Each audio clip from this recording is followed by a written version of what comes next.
Shalom, salam sejahtera dari Tuhan untuk ibu bapa dan saudara-saudara. Kita berjumpa melalui saat teduh. Kita akan membaca dan merenungkan firman Tuhan. Untuk itu mari kita berdoa. Segala puji syukur kami angkat bagimu Tuhan. Kasih kemurahan-Mu besar atas kehidupan kami. Saat ini kami akan membaca dan merenungkan firman Tuhan. Kiranya Roh Kudus menguasai hati dan pikiran kami, agar kami dapat mengerti bahkan dimampukan melakukan firman Tuhan. Ampuni dosa kami Tuhan, kami telah sedia mendengar Tuhan bersabda. Di dalam nama Tuhan Yesus kami berdoa kepada Bapa di sorga. Amin. Injil Matius pasal 18 ayat 21 sampai dengan ayat 35. Firman Tuhan, perumpamaan tentang pengampunan. Kemudian datanglah Petrus dan berkata kepada Yesus, "Tuhan, sampai berapa kali aku harus mengampuni saudaraku jika ia berbuat dosa terhadap aku? Sampai 7 kali?" Yesus berkata kepadanya, "Bukan, aku berkata kepadamu bukan sampai 7 kali, melainkan sampai 70 kali 7 kali. Sebab hal kerajaan sorga seumpama seorang raja yang hendak mengadakan perhitungan dengan hamba-hambanya. Setelah ia mulai mengadakan perhitungan itu, dihadapkanlah kepadanya seorang yang berhutang 10.000 talenta. Tetapi karena orang itu tidak mampu melunaskan hutangnya, raja itu memerintahkan supaya ia dijual beserta anak istrinya dan segala miliknya untuk pembayar hutangnya. Maka sujudlah hamba itu menyembah dia, katanya, 'Sabarlah dahulu, segera hutangku akan kulunaskan.' Lalu tergeraklah hati raja itu oleh belas kasihan akan hamba itu sehingga ia membebaskannya dan menghapuskan hutangnya. Tetapi ketika hamba itu keluar, ia bertemu dengan seorang hamba lain yang berhutang 100 dinar kepadanya. Ia menangkap dan mencekik kawannya itu, katanya, 'Bayar hutangmu.' Maka sujudlah hamba kawannya itu dan memohon kepadanya, 'Sabarlah dahulu, hutangku itu akan kulunaskan.' Tetapi ia menolak dan menyerahkan kawannya itu ke dalam penjara sampai dilunaskannya hutangnya. Melihat itu, kawan-kawannya yang lain sangat sedih, lalu menyampaikan segala yang terjadi kepada tuan mereka. Raja itu menyuruh memanggil orang itu dan berkata kepadanya, 'Hai hamba yang jahat, seluruh hutangmu telah kuhapuskan, karena engkau memohonkannya kepadaku. Bukankah engkau pun harus mengasihi kawanmu seperti aku telah mengasihi engkau?' Maka marahlah tuannya itu dan menyerahkannya kepada algojo sampai ia melunaskan seluruh hutangnya. Maka Bapamu yang di sorga akan berbuat demikian juga terhadap kamu apabila kamu masing-masing tidak mengampuni saudaramu dengan segenap hatimu." Demikian firman Tuhan. Amin. Saudara-saudara, kita akan menghayati firman Tuhan ini dalam satu tema, harus bisa mengampuni. Sudah terlalu sering kita mendengar khotbah, membaca buku-buku renungan tentang kasih dan pengampunan. Atau mungkin kita pernah mengkhotbahkannya, mengajarkannya kepada sesama kita. Tetapi sayang, tidak banyak umat Tuhan yang berani melakukan perintah Tuhan ini. Memang, kalau kita melakukan perintah Tuhan ini dengan akal kita, dan kita tidak bisa melupakan kesalahan orang lain, sampai kiamat pun kita tidak akan bisa mengampuni. Padahal, kita semua tahu bahwa firman Tuhan tetap, artinya apa yang tertulis dalam Injil harus ditaati. tidak bisa ditawar. Dalam perumpamaan yang kita baca tadi, Tuhan Yesus memperlihatkan betapa kejamnya seseorang bila dia tidak mau mengampuni orang lain. Bahkan dikatakan dia adalah hamba yang kejam.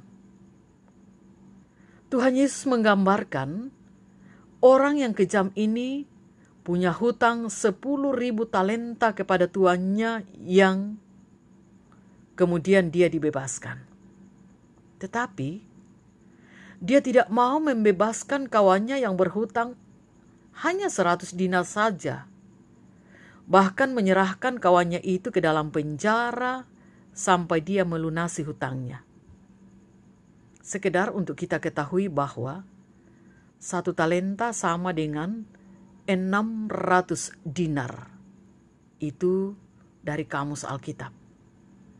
Bayangkan berapa besar jumlah hutang yang harus dibayar oleh hamba ini ketika ia memiliki hutang 10.000 talenta.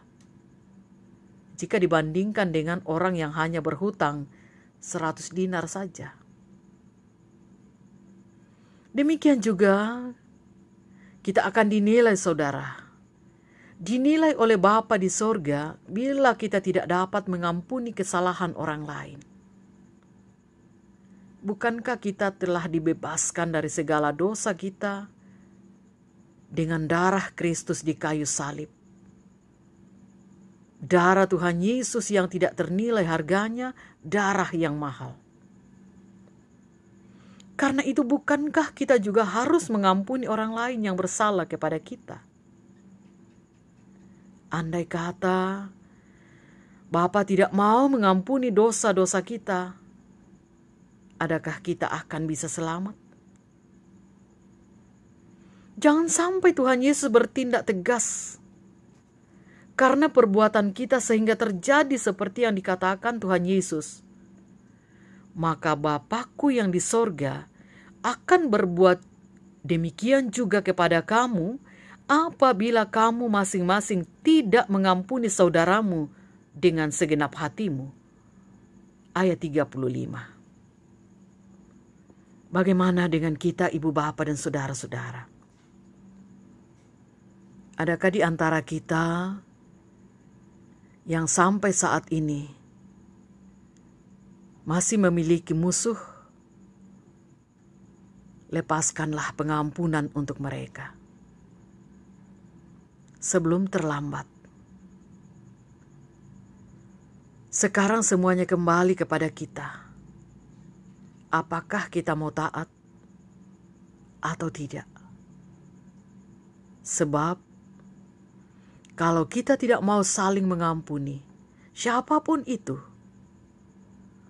maka Bapa di sorga juga tidak akan mengampuni kita. Jangan keraskan hatimu. Mari saling mengasihi, saling mengampuni, saling melayani untuk kemuliaan bagi nama Tuhan. Amin. Mari kita berdoa. Bapa di sorga, kami sangat bersyukur mendapat penguatan firman-Mu. Seraya bersyukur bahwa kami masih bisa dinasihati, mendapat kesempatan untuk dinasihati, ditegur, bahkan dihajar oleh kebenaran firman Tuhan. Kami mengaku Tuhan, terkadang kami mengeraskan hati. Sulit untuk memberikan pengampunan kepada sesama kami. Tolonglah kami Tuhan, untuk segera berdamai dengan siapapun yang mungkin sampai saat ini belum berdamai dengan kami dan atau masih kami benci. Kami sadar, melepas pengampunan buat kami itu sangat berat. Tetapi kami yakin sungguh, oleh kekuatan kuasa Tuhan akan memberi kami kemampuan untuk melakukannya dalam segala ketaatan dan ketulusan. Baik itu dalam keluarga kami.